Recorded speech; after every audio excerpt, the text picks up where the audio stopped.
Torrington was a mill town, and the mills closed. And when that happened, they lost their income. This part of Connecticut is the second poorest part of Connecticut.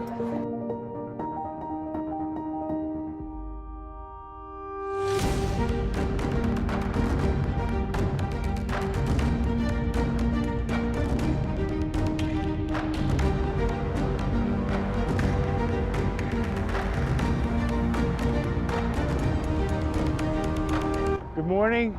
I'd like to welcome everybody here to the 12th Connecticut Mission of Mercy. We have 800 volunteers to help take care of you. So I hope you have a good experience, and we look forward to taking care of as many things as we possibly can for you. Thanks for coming. These folks stayed in line all night in the freezing cold and hungry. And when you go to offer them a banana in the morning, they're smiling, they're happy, they're grateful. It's just unbelievable.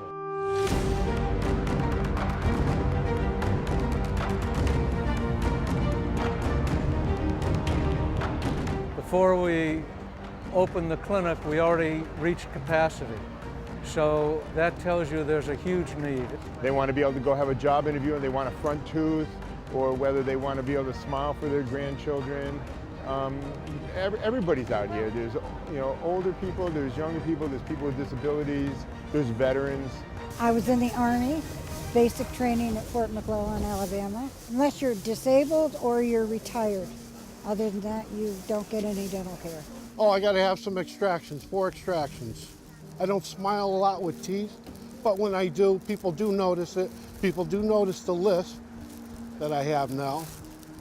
I didn't have that before. You're afraid to go for a job interview, you're afraid to go out on a date. You know, when you fix a patient's front teeth especially, it's a whole different ballgame. You're opening up the window for them, and you're allowing them to feel so much better. It's their self-esteem, it's their self-respect. Connecticut is struggling a little bit, and a lot of the people in Connecticut are also struggling. So it seems to be becoming more and more important every single year.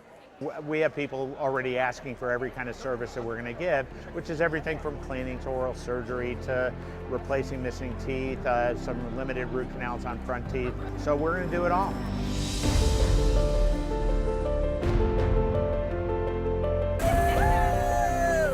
The volunteers, if you've ever heard the expression, 10% of the people do 90% of the work. We're getting the top 10% of those people, and these are the people here that care, and they're here because they love doing what they do.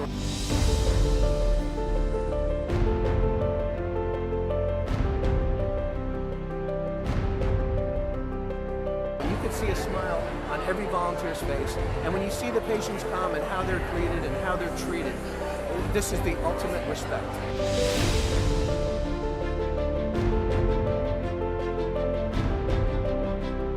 Rose was running up and down that line in the freezing cold, handing out solar blankets. There she was, there I was. And Rose, thank you, speaks Spanish.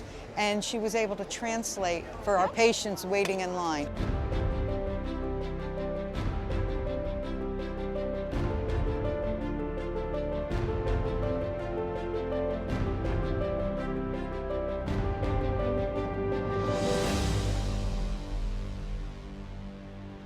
I had a broken filling, and it was one from childhood, so it was large and it was deep, and they wonderfully numbed me, and Dr. Marianne was wonderful. My assistant was a terrific, terrific girl.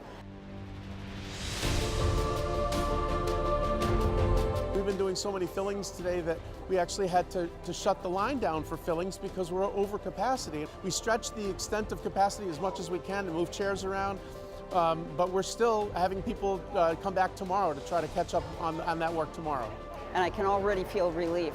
I'm not afraid that I'm going to break my tooth now, and nobody just yanked it out of my head either. You know, they fixed it. It's mind-blowing and depressing at the same time. I mean, we wish we wouldn't have to be here, and we wish there was a system that could solve these problems, but there isn't, and it doesn't seem like it's going to happen real soon. So we will continue to do this until we don't need to do it anymore. I don't have to be worried. I don't have to have anxiety. you know, be depressed because I don't want to go out for a social evening and be afraid that's going to break somewhere along the line. You know, that would be very embarrassing sitting at a table full of people. So this really does give you a new lease on life. I just know we need to do more, and we need to, every year we learn something different. We make it better each year. We've got to put our heads together and find a way to make it better for them next year and the year after, or as many years as they need us. And here, the town has been very gracious. We had people come here, stand in line, see us working to set the clinic up. They volunteered to come in and work and help us set the clinic up. That's the kind of people that we have here.